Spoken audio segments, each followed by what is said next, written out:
Base na un survey, parece que 3.1 milyon familia na entero país admiti que no hay sila bastante comida por causa na pobreza.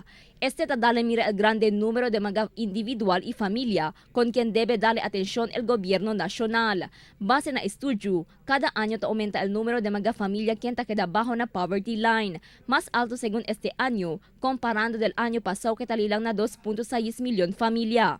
En conexión con el nuevo administración incluye con para la la prioridad. Estudia según el gobierno que la resolver con el problema de pobreza y falta comida que enfrenta el más de 3 milyon familia. Esperanza continúa el nuevo administración con el Conditional Cash Transfer o CCT program por medio del Department of Social Welfare and Development o DSWD. El intensifica también según el otros agencia como el Departamento de Educación y Departamento de Agricultura con el feeding program na mga eskwela y comunidad. Crystal Almonia, Dateline Zamboanga.